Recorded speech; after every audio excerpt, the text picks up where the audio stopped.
You know the story. You see the cute plastic toys and the soft watercolor drawings. 2 giraffes, 2 elephants, a gentle rain, and a big, friendly boat. But if that's all you know about Noah's Ark, you've missed the entire, terrifying point.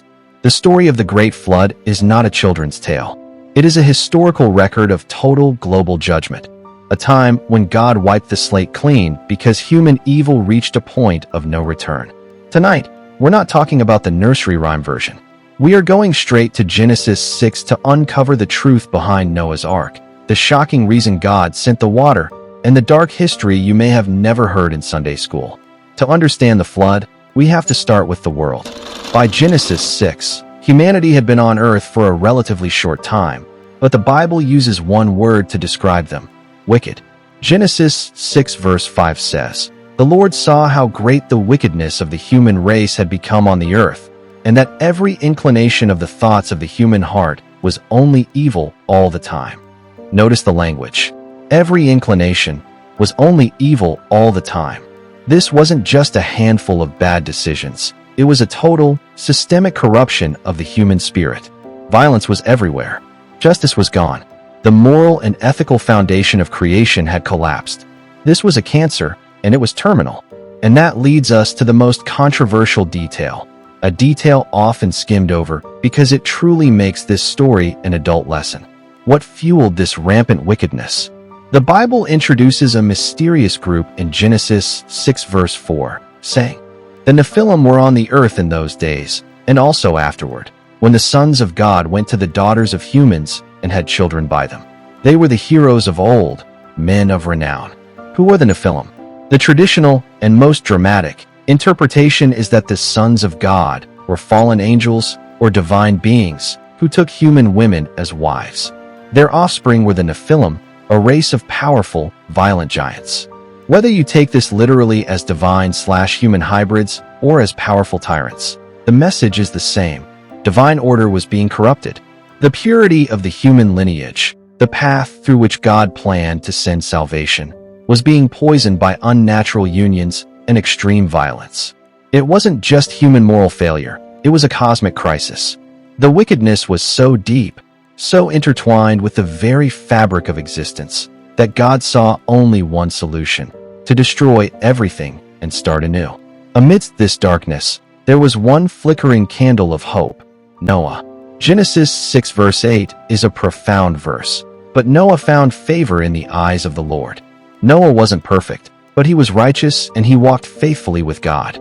He became the hinge upon which all of human history turned. When God gave him the unbelievable command to build a massive vessel in a land that had never seen major rain, Noah didn't argue. He obeyed. Think about the scale of the obedience. The ark was enormous. It was roughly 450 feet long, 75 feet wide, and 45 feet high. That's 3 football fields long, taller than a 4-story building, and capable of carrying the equivalent of 522 standard American railway cars. It was the largest seagoing vessel built for thousands of years after. For decades, Noah and his sons worked, enduring mockery and ridicule from a world that had rejected God. Every swing of the hammer was a testimony, not to the world, but to his unwavering faith. The ark wasn't just a vessel. It was a physical manifestation of belief. The judgment was final. Once the ark was complete, Genesis says God told Noah, "Go into the ark, you and all your family, because I have found you righteous in this generation." And then, the moment arrived. The door shut, not by Noah, but by God himself. Then came the waters.